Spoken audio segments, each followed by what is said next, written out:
The stars shone bright against the black of space as the UES Pathfinder moved through Earth's orbit. Captain Ji-Ho Park stood tall on the bridge, his dark uniform neat, and his eyes fixed on the main screen. Today was no normal day. Today would change human history forever. "Captain, we have an unknown ship coming out of faster-than-light travel near the moon," said Lieutenant Hana Kim. Her voice was steady, but her hands gripped the edge of her control panel tightly. Ji-Ho nodded, his face calm even as his heart beat faster. "Show me." The screen lit up with the image of a ship unlike anything humans had built. It was smooth and silver, 3 times the size of the Pathfinder, with no visible engines or weapons. It moved with a grace that seemed to mock the clumsy human ships. "They're sending a message," Hana said. "Audio and visual." "Put it through," Ji-Ho ordered. The face that appeared on screen wasn't human. It had gray-blue skin, large black eyes, and no hair. When it spoke, its thin lips barely moved, but the words came through clearly in English. "I am Tarek of the Velian Empire, observer for the Grand Galactic Council. We have been watching your world for some time. Your recent achievement of faster-than-light travel has qualified your species for contact. I request permission to board your vessel to begin formal talks." Ji-Ho exchanged a quick look with Hana before answering. "This is Captain Ji-Ho Park of the United Earth Defense Force. We welcome you to the Sol system and grant permission to board." After the call ended, the bridge was silent for a long moment. "Well," Ji-Ho said finally, "it seems we're not alone. After all, prepare the meeting room and alert Earth Command. Tell them we have visitors." 2 hours later, Ji-Ho stood in the Pathfinder's conference room as the alien shuttle docked with their ship. Beside him were his first officer, Hana, Earth's top diplomat, Junseo Yoon, and Chief Science Officer, Bora Lee. "Remember," Junseo said quietly, "we represent all of humanity now. Our actions here will shape our future among the stars." The door slid open, and 3 aliens entered. Tarek led them, flanked by 2 taller aliens with subtle differences in their faces and uniforms. Up close, Ji-Ho could see that Tarek's skin had a pattern like fine scales, and his 4-fingered hands ended in short claws. "Captain Park," Tarek said with a small bow. "Thank you for your welcome. These are my associates, Ven and Lorik." Ji-Ho introduced his team, and they all sat at the round table in the center of the room. "You must have many questions," Tarek began. "I will explain what I can. The Grand Galactic Council has existed for over 10,000 of your years. 17 species make up its membership, governing this part of the galaxy together. My people, the Velians, have been members for 3,000 years. And Earth?" Bora asked. "Where do we fit in?" Tarek's face made a movement that might have been a smile. "Earth is now eligible for probationary membership. This is a great honor. Many worlds wait centuries for such an opportunity." Junseo leaned forward. "What does probationary membership mean exactly?" "It means protection," Tarek explained. "The galaxy is not always safe. There are species who would take advantage of emerging worlds like yours. Under Council protection, you will be safe to develop at your own pace." Something in the way he said it made Ji-Ho uneasy, but he kept his face neutral as Tarek continued. "Of course, there are conditions. To ensure stability, human ships must remain within your solar system for the next 100 years. The Council will provide limited technology to help your development, and in return, Earth will supply certain resources from your outer planets." 100 years is a long time, Ji-Ho said carefully. Tarek's black eyes fixed on him. "For a species that has existed for millions of years, a century is nothing. This is standard procedure for emerging species. Your kind is unpredictable, volatile. The Council requires assurances of your stability." Ji-Ho noted the slight edge in Tarek's voice when he described humans. Junseo stepped in smoothly. "We appreciate the Council's interest in Earth. However, as representatives, we must consult with our world government before making any commitments. Would 3 days be acceptable for initial discussions on Earth?" "Of course," Tarek replied. We understand your need for internal consultation. My team and I would be honored to visit your planet as well. The meeting continued for another hour, with Tarek sharing basic information about the Council and its member species. Throughout, Jiho noticed how Tarek never quite answered direct questions about the Council's military strength or what happened to worlds that declined membership. Later that night, after the aliens had been shown to guest quarters, Jiho met, privately with his team in a secure room. "Something doesn't feel right," he said, pacing the small space. "They offer protection, but demand we stay confined to our system. They want our resources, but offer only limited technology in return." Hana nodded. "I've been reviewing the data packet they provided. It mentions other species that joined as probationary members, but there's very little about what happened to them afterward." Bora frowned at her tablet. "The technology they're offering to share is impressive, but much of it seems designed to help us extract resources more efficiently, resources that would go to the Council. Can we access more information?" Jiho asked. "About other probationary species, about what really happens after they join?" Hana hesitated. "Maybe. Tarek gave us limited access to their ship's database as a courtesy. It's heavily restricted, but I might be able to find something." "Do it," Jiho ordered. "But be careful. We don't want them to know we're looking deeper." Through the night, while the Velians slept, Hana worked. She used every trick she knew to dig through the alien database, following hidden pathways and decoding encrypted files. Just before dawn, she found what they feared. Jiho, who had dozed in a chair nearby, woke to Hana's urgent shake. "You need to see this," she said, her face pale. On her screen were translated records of other worlds that had accepted probationary status. The pattern was clear and chilling. Within 1 generation, the Council increased resource demands. Within 2, they placed their own officials in positions of power. By the 3rd generation, the worlds were effectively colonized, their people working primarily to supply Council needs, their cultures slowly erased. "And those who refused?" Jiho asked. Hana switched to another file. "Isolation, trade blockades, sometimes accidents that damaged their infrastructure or caused environmental problems. Eventually they either gave in or what? Or they were declared unstable and placed under direct Council control. For their own protection, of course." Jiho sat back, his mind racing. "So we either accept slow enslavement or face isolation and eventual conquest. Those can't be our only options." A message chimed on his personal device. Earth's president was requesting an urgent video call. "It seems we're not the only ones with concerns," Jiho said, standing up. "Send all this to Earth Command, encrypted with my personal code. We need to find a third option, Hana. The future of our species depends on it." As he left to take the president's call, Jiho glanced out a viewport at Earth, blue and beautiful. Below them, he made a silent promise that it would remain free no matter what it took. The Council thought they were dealing with a simple, inexperienced species. They were about to learn just how wrong they were. 3 days after first contact, the largest meeting in human history took place in Geneva. Leaders from every nation on Earth gathered in the Great Hall.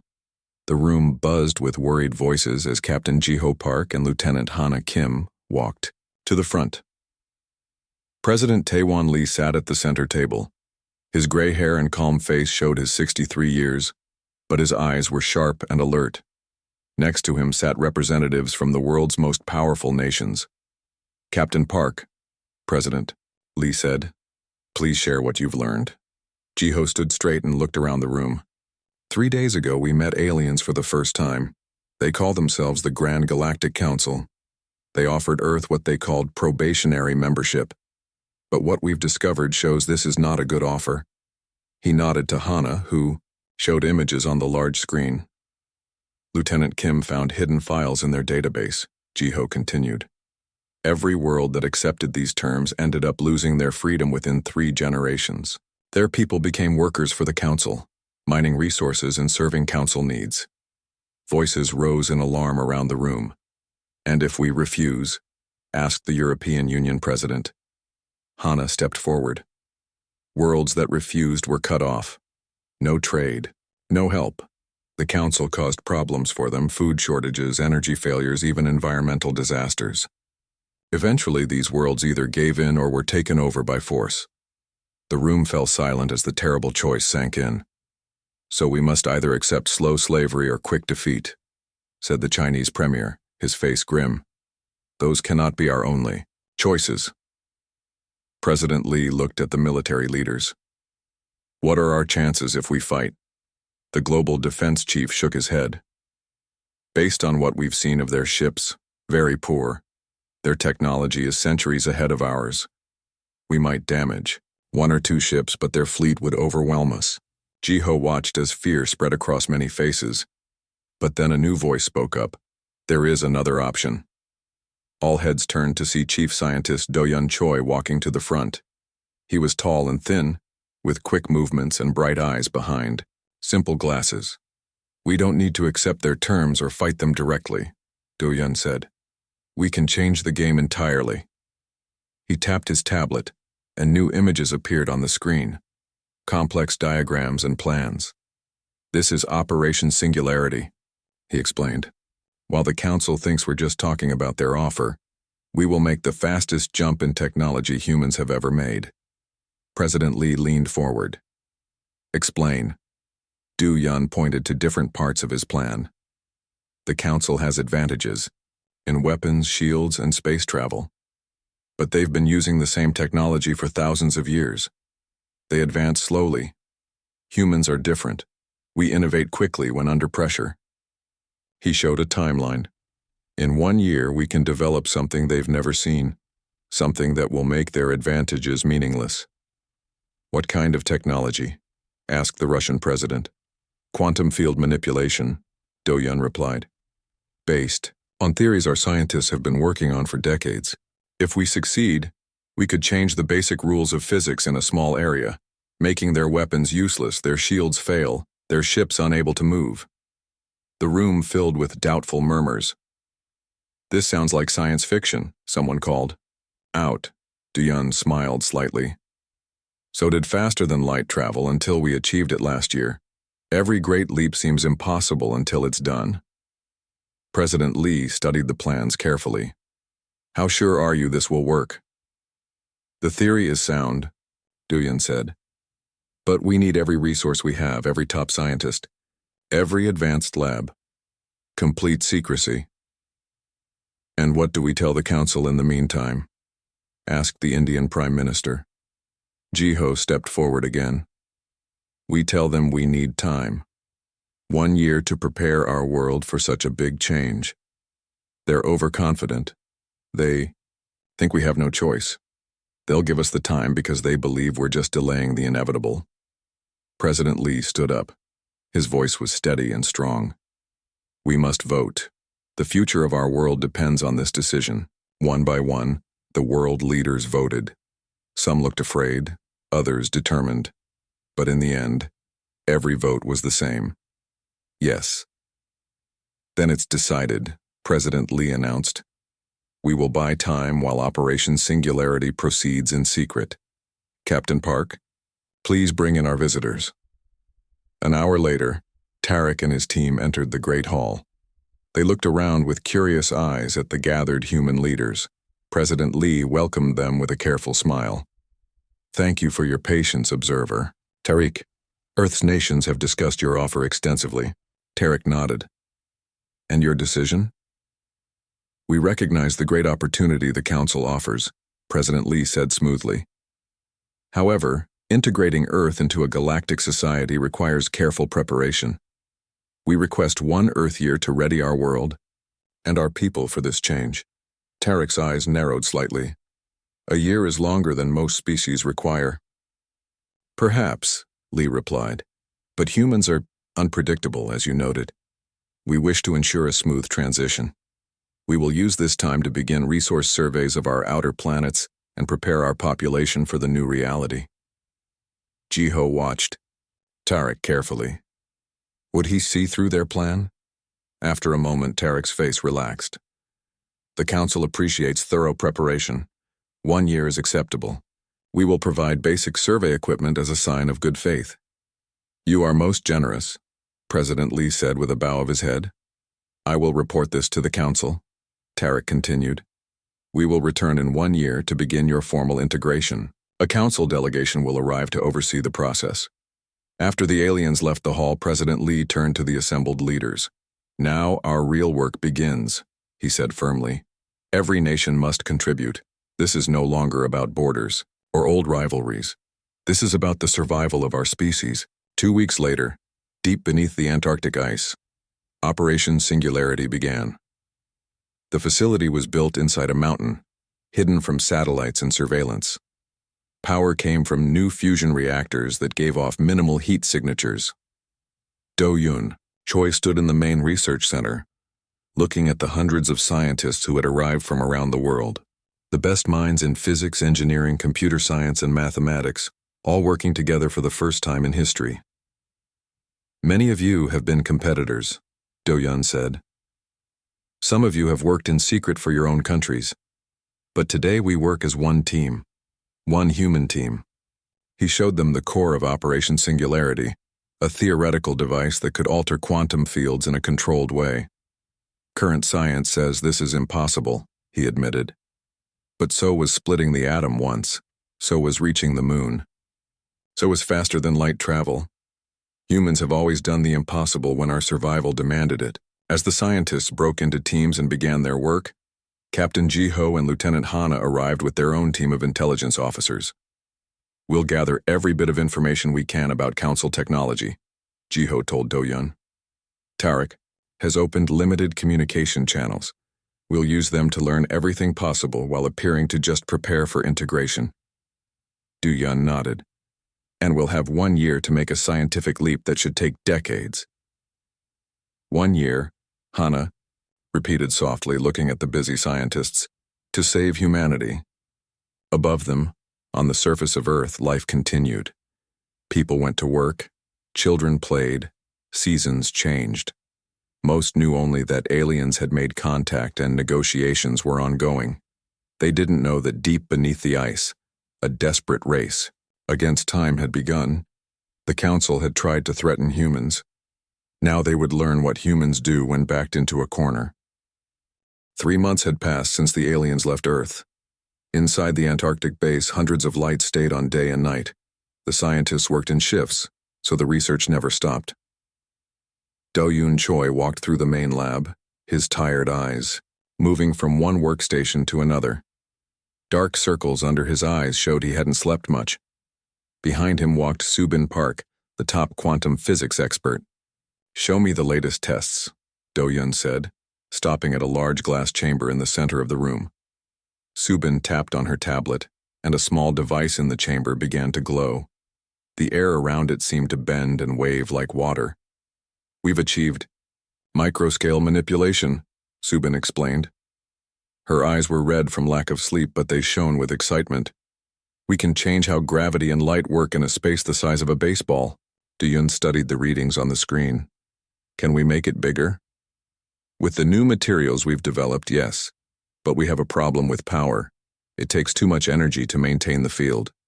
Just then, a young man hurried over to them. Min-Ho. Kang was only 26, but he was already known as a genius with energy systems. I think I've solved the power problem, Min-Ho said, showing them his tablet.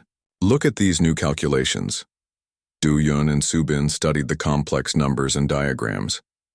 Do-Yun's eyes widened. This can't be right, he said. This would create more energy than it uses. Min-Ho nodded eagerly. That's the breakthrough. Once the quantum field reaches a certain strength, it begins to draw energy from the quantum vacuum itself. The stronger it gets, the more energy it produces. Subin looked skeptical. That would break the laws of physics. No, Min-Ho replied with a smile. It just changes which laws apply inside the field. Do-Yun thought for a moment. If this works, we could create fields large enough to cover an entire city, or a planet, or stop a fleet of alien ships, Min-Ho added quietly. At the other end of the base, Captain Jiho and Lieutenant Hana worked with their team of intelligence officers. The room was filled with screens showing alien text and diagrams. Tarek sent another data package today, Hana said. They think they're teaching us basic council technology so we can prepare for integration. Jiho nodded. But they're telling us more than they realize. What have we learned? A young officer named Jae Won raised his hand. Their ships use a form of artificial gravity that also powers their weapons. If that system fails, everything fails. And their communication systems? Jiho asked. Quantum-based, another officer replied. Very advanced, but possibly vulnerable to our quantum field technology.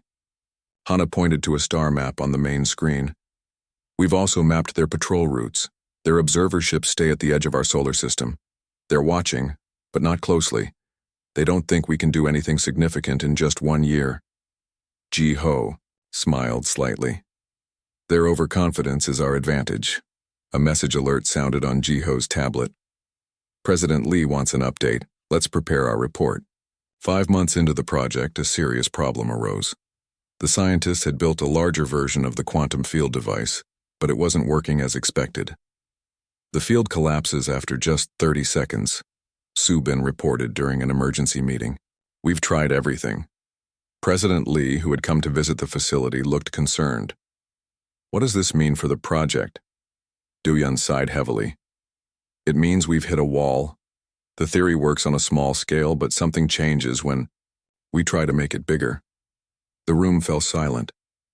7 months remained before the council would return, and their only hope was failing.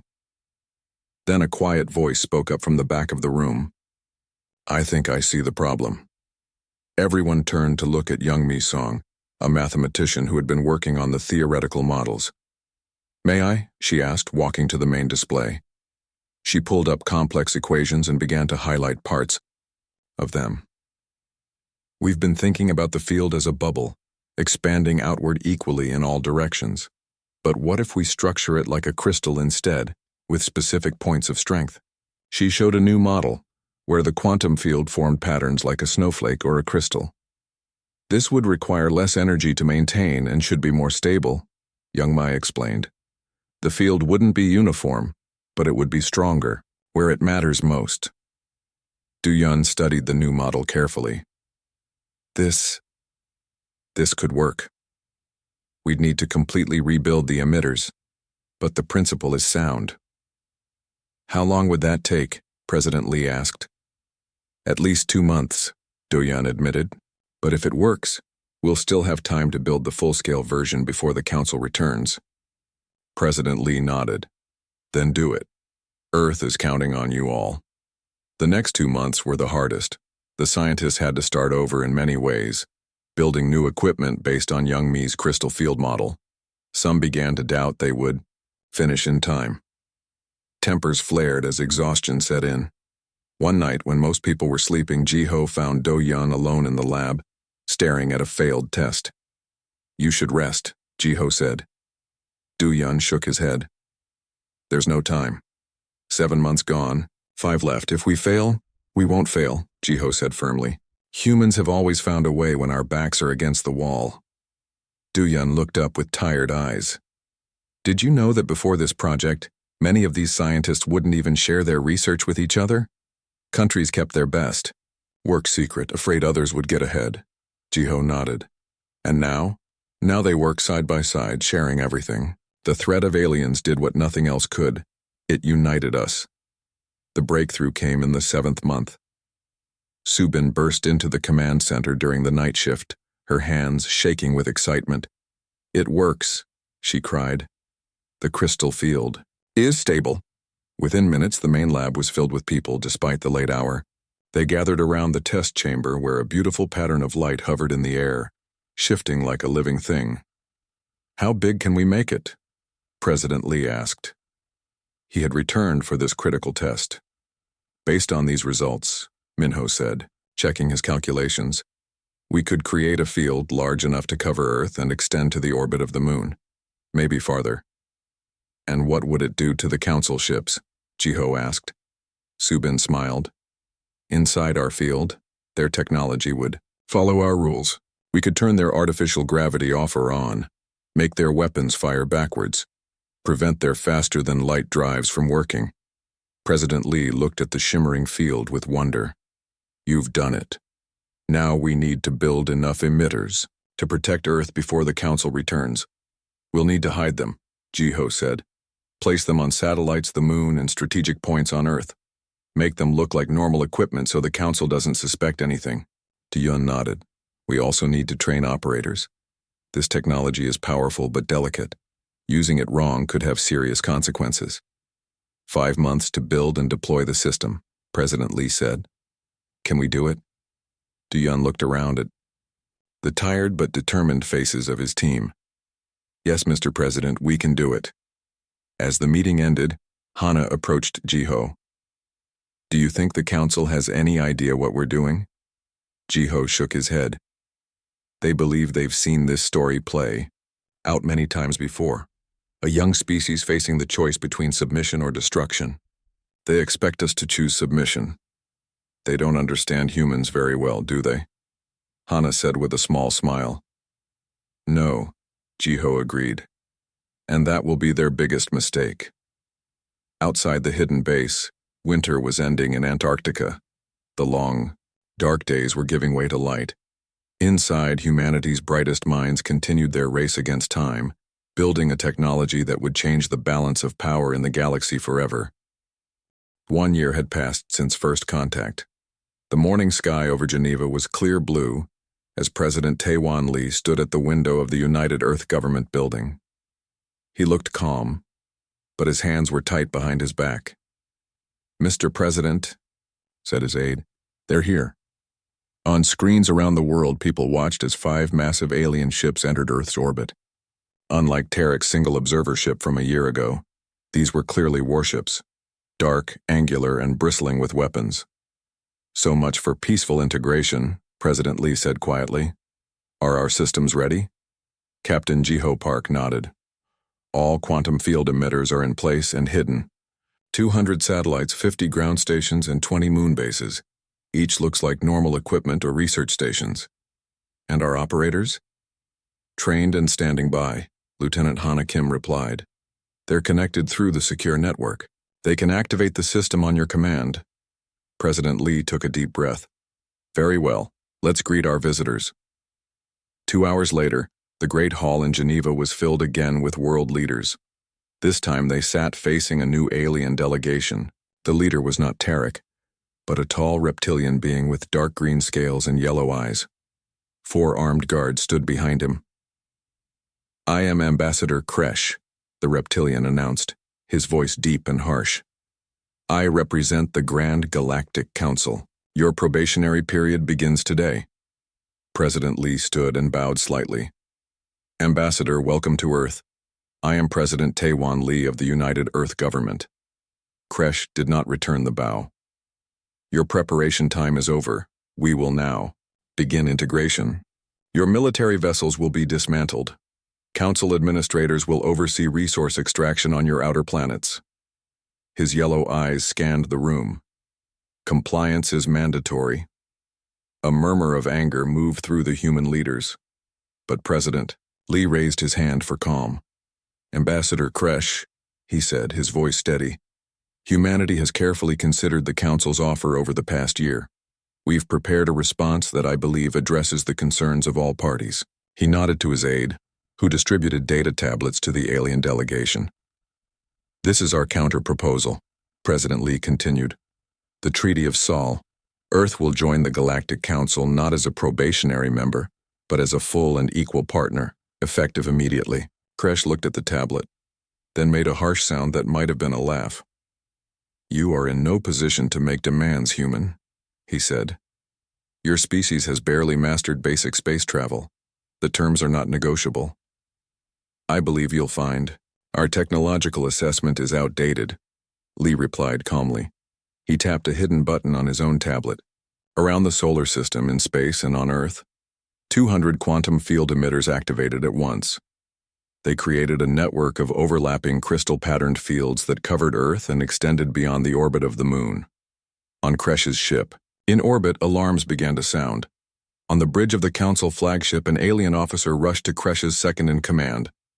"Commander, our systems are failing. Weapons are offline, gravity is unstable, communications are blocked." The commander's scales darkened with anger.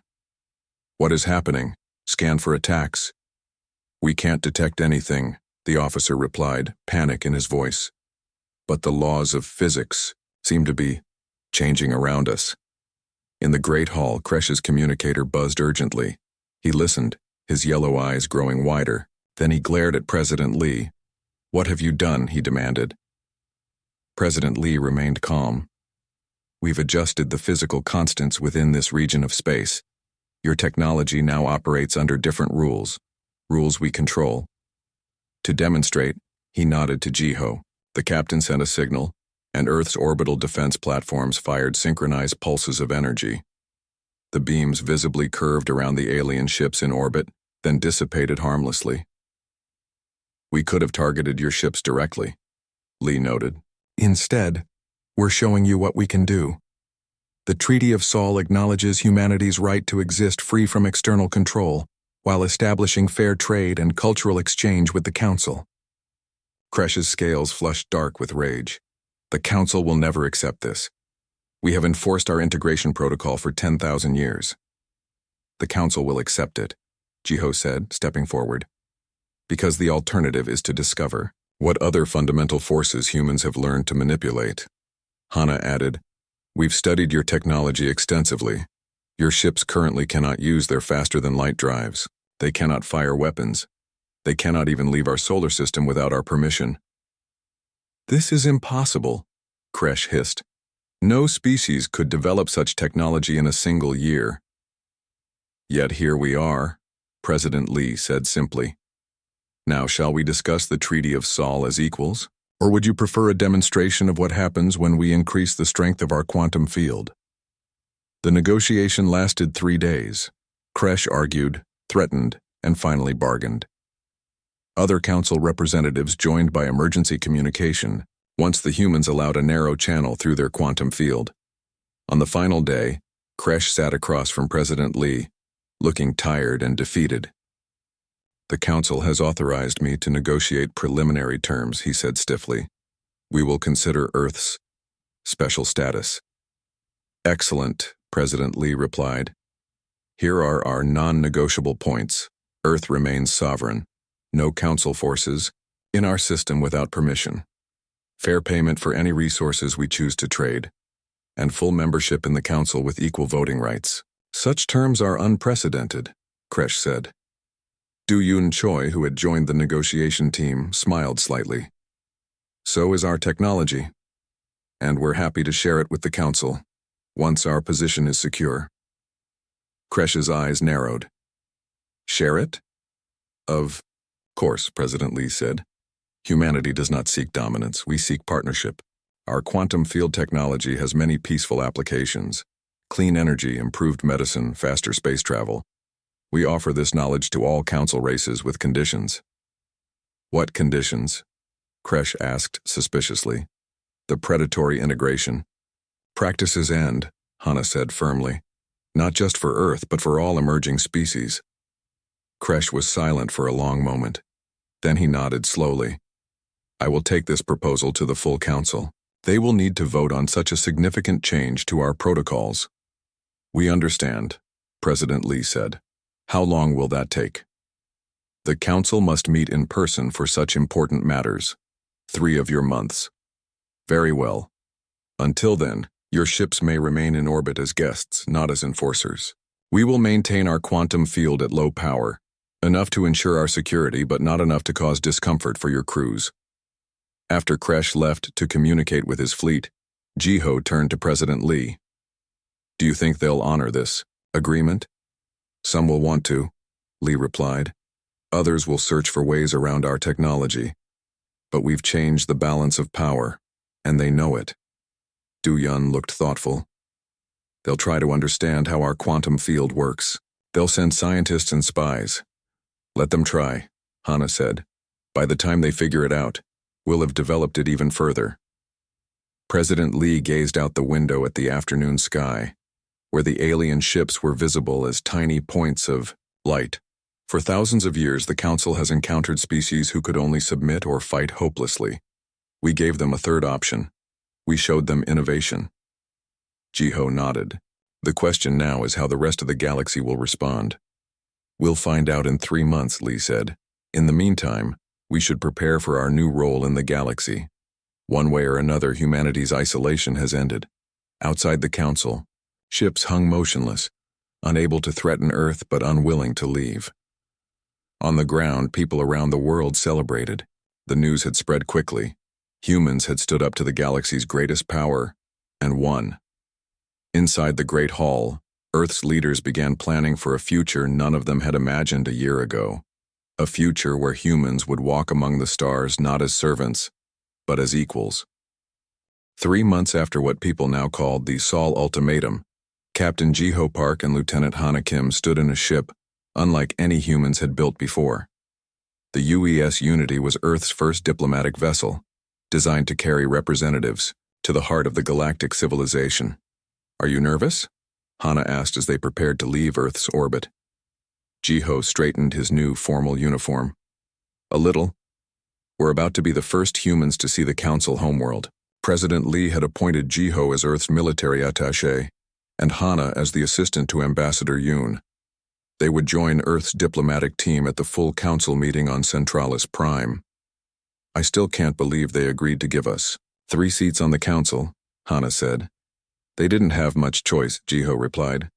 Our quantum field technology changed everything. A voice came over the ship's speakers. All crew prepare for faster-than-light jump. The stars outside the viewport stretched into lines, and the Unity leapt toward the center of the galaxy. 5 days later, the Unity arrived at Centralis Prime.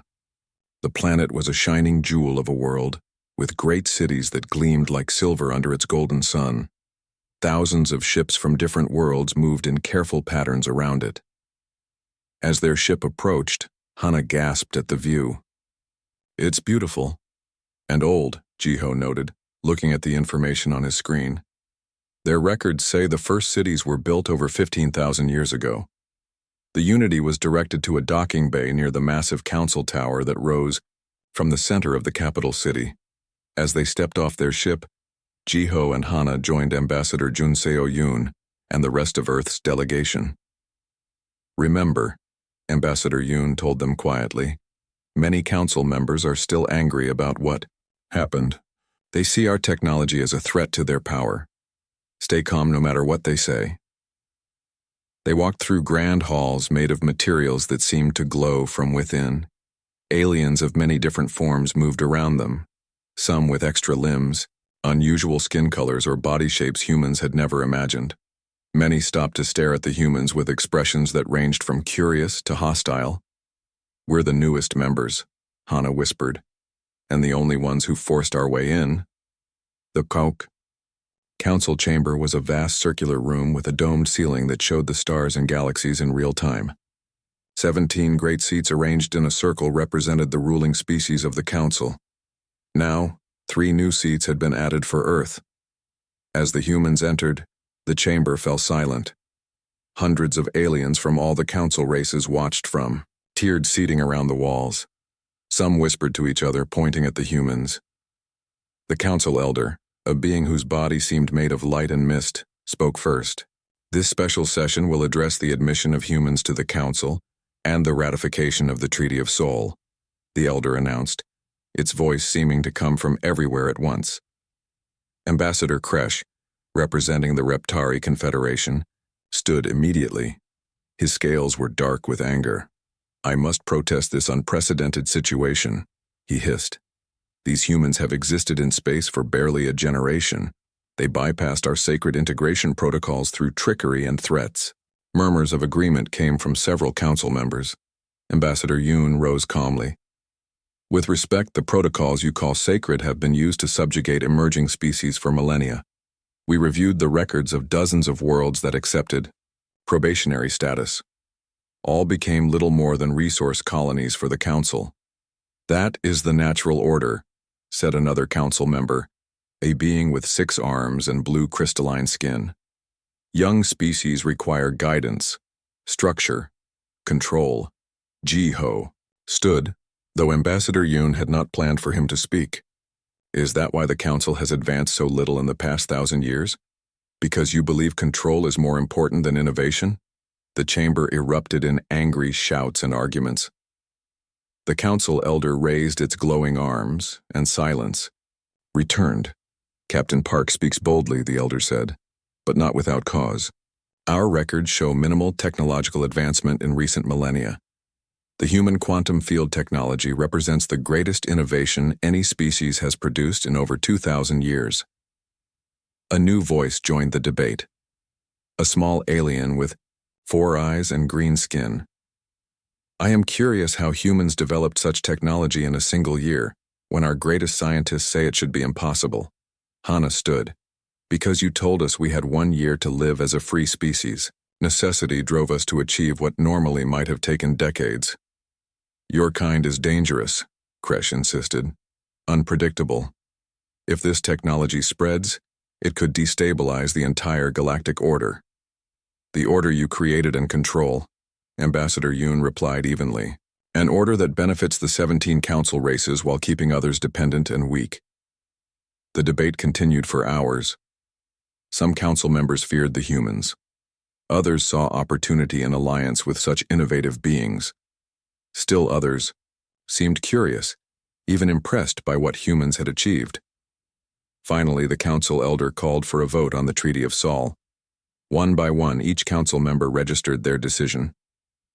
The final vote is 9 in favor, 7 against with 1 abstention, the elder announced. The Treaty of Sol is ratified. Humanity is granted full council membership, with all rights and responsibilities that entails. A mixture of cheers and angry mutters filled the chamber. The elder continued.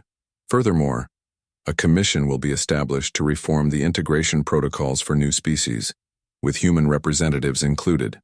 As the session ended, Ji-ho, Hana, and Ambassador Yoon were approached by an ancient alien, a Marini, one of the founding races of the council. It moved slowly, its body like a bundle of thin vines with tiny leaves that shimmered with light. In 10,000 years, no species has done what yours accomplished in 1 year. The Marini said, its voice like rustling leaves. You've shaken the galaxy, humans. Some will never forgive that. We understand the responsibility our actions have created, Ji-ho replied respectfully. Do you? The Marini's 4 glowing eyes studied them carefully. You've forced change upon beings who measure time in millennia, not decades. There will be consequences. Hana met the alien's gaze. There were already consequences, for countless species consumed by the Council's expansion. Sometimes the galaxy needs to be shaken. The key? Marini was silent for a moment. Then, to their surprise, its leaves fluttered in what seemed to be laughter. Well said, young human. Perhaps it was time for the old order to face a challenge. I look forward to seeing what your kind will do next. That night, Ji-ho and Hana stood on a balcony overlooking the vast capital city. Ships of all shapes and sizes moved through the night sky, carrying beings from 100 different worlds. Do you think we did the right thing? Hana asked quietly. Ji-ho watched the stars above, thinking of Earth, now one world among many in humanity's awareness. I think we did the human thing, he said finally. We refused to accept impossible choices. We found a third option, and we offered partnership instead of seeking revenge or power. And now? Now we learn to be galactic citizens. We share our innovations. We help reform the Council. We make sure no other young species faces the choice we did. Hana smiled. Do you remember what Tarek called us a year ago? Unpredictable, volatile. He was right, Ji-ho said, returning her smile. And that's exactly what the galaxy needed. Below them, the ancient city continued its eternal business. Above them, countless stars held countless worlds. And across the galaxy, the news was spreading. The Council had tried to threaten humans, and their answer had changed everything. The end.